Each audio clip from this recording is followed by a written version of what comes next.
Thanks very much for joining us on the Sputnik. After the break, we'll be looking at the strange and sudden death of the world's youngest country, South Sudan. We'll be right back.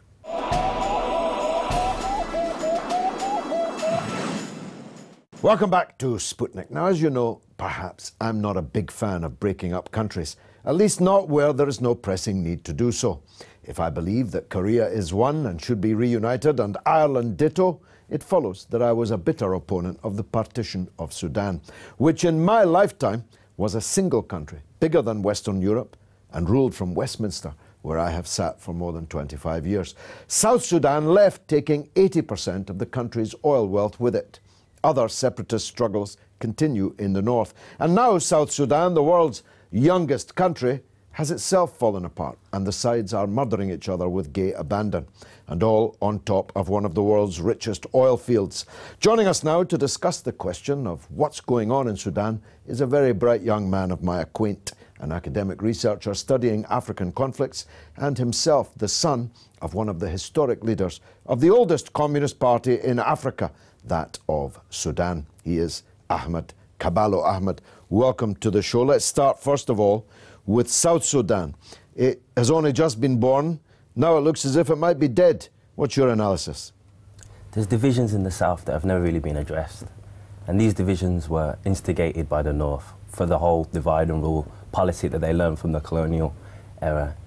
And the actions of the president of South Sudan have tried to take it from the new democracy to a dictatorship. He dismissed his whole cabinet, he dismissed the vice president over a conspiracy of a coup, but there's actually been no evidence of that. And now there is, effectively, not a coup but a revolution, led by the dismissed vice president. Who's who and what's what on either side?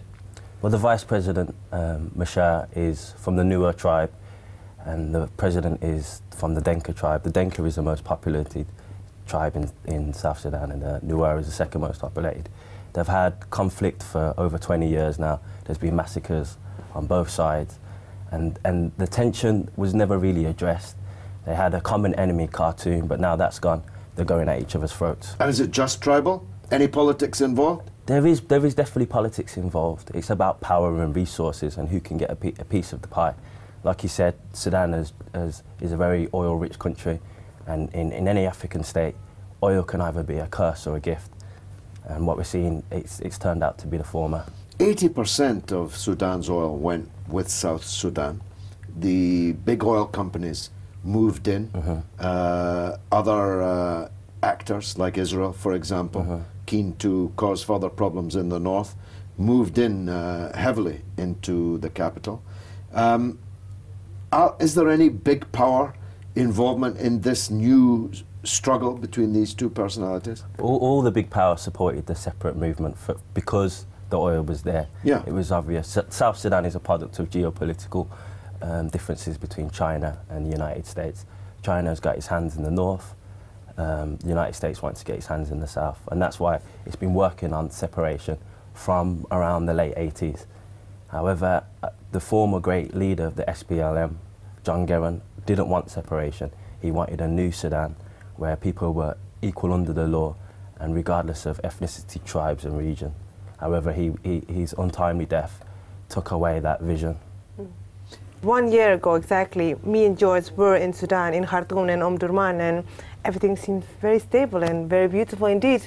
And now, a few months later, we saw all this unrest going on. And even in the north, there were bodies on the street. Indeed, we had to help with you and your family get your father out of prison just a few months after we'd left Khartoum. Yeah. What's that all about? If we can understand the split inside the south, what's the split inside the north? When the south split, it took a lot of the revenue that the north relied on, and that's kind of put a bandage over the deep scar that we've seen in the south, a military dictatorship that's been going on now for over 20 years. And the people are unhappy, they want a new Sudan. The people of my age have seen nothing but a military dictatorship. They've got better visions of a new Sudan, better visions for their children. And there was this political atmosphere, political tension in the air. And all it needed was that spark. And the rise in oil prices, gas prices, price in bread, overnight caused that spark and people were out in the street. And my father was arrested just because he wanted to exercise his right to assembly and to voice his opinion about politics and democratic change. So they arrested him without charge for security reasons. I mean, they arrested absolutely everyone on the street. The prisons were full. Women were away from their children. So there was effectively, there was no one to be out on the streets protesting.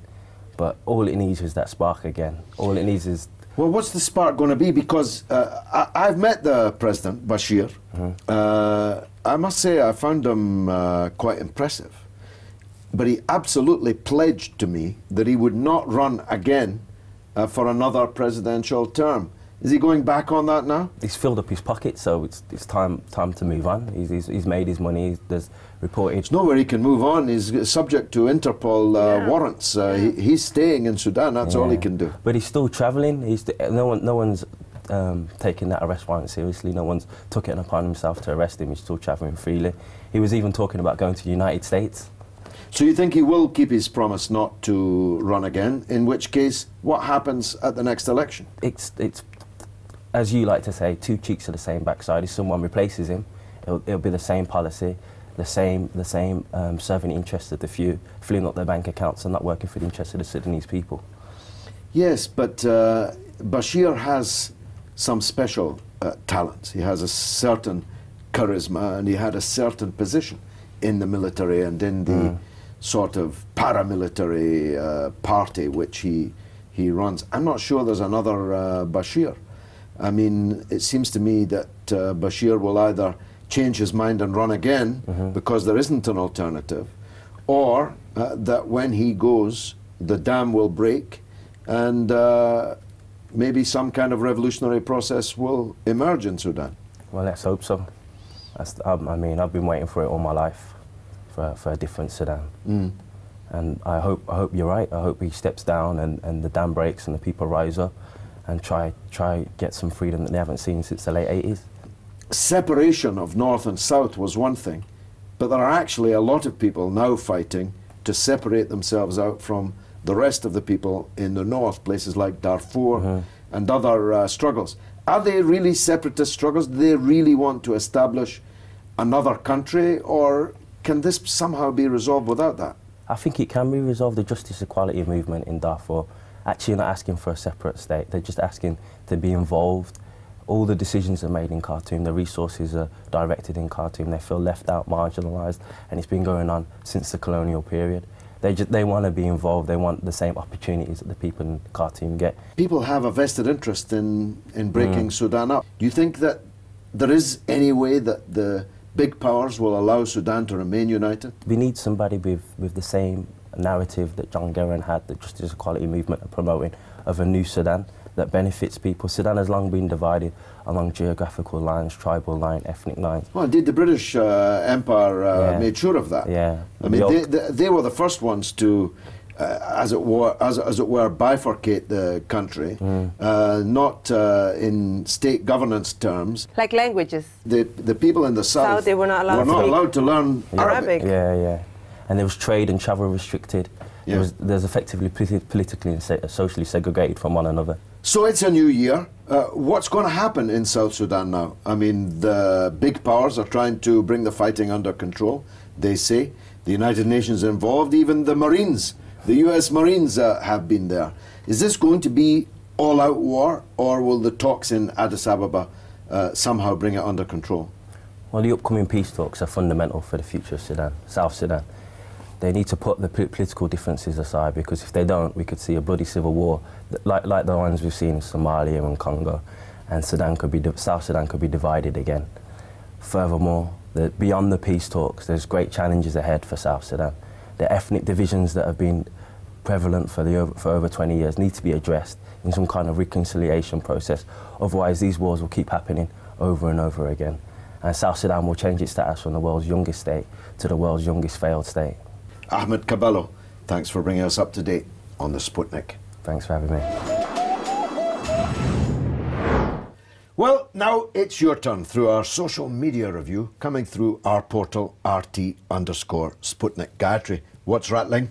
The kitten says, what do you think about Kitchener being on the new £2 coin? Any thoughts? It's an outrage, and if it had come before Parliament, I would have laid an objection to it.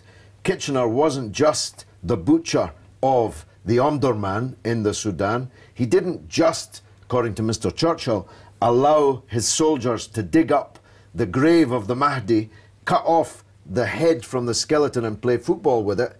He actually caused the deaths of hundreds of thousands of British people in the First World War. I mean, how much blood do you have to actually shed to get yourself on a British £2 coin? Tykes replies to my question, what is happening in Sudan, says, round up the usual suspects. It's all about oil and arms, exporting countries. I kind of feel that. I mean, Ahmad was very clear that it's been misgoverned. There's been some damned awful dictators in Sudan, no doubt. But I think that the very sight of such a huge African country with so much potential and so much potential wealth and the oil and gas finds underneath it was just waiting to be picked off by those who make a living, and a really good one, out of breaking such countries up. You know what I wonder, and some of the tweets as well, where are George Clooney and Angelina Jolie now? Has their contract finished to pop up? Well, that's a good point, because it became, especially an American celebrity cause, the breakup of Sudan. And a lot of black people, I think, were misled into believing that somehow the conflict in Sudan was between non-black Arabs and black Africans. Whilst all Sudanese are African, most Sudanese are Muslim. And it ought to have been possible for Muslims and Christians and animists to coexist within the same state, especially a state with this potential. About Korea, Joe Cook says, post-World War II, Korean peninsula partitioned, the South living on the US-led imperial design, the North now suffering constant US interference. Well, it is. I mean, North Korea, no doubt, has also had its share of bad governance. No doubt at all about that. I mean, if this Uncle Jang was so bad, how come Kim Jong-il appointed him to the post in the first place? But there's no doubt that the United States, in killing such a huge number of North Koreans, in putting so many nuclear weapons into Japan, the ancient enemy of the Koreans, has contributed to a siege mentality on the peninsula, at least in the northern part. Vinny Irish says, I think it's a country run by a dictator, but I do not view him as an imminent threat to the West. No, there's absolutely no question of North Korea being a threat to the West. The threat is the other way around.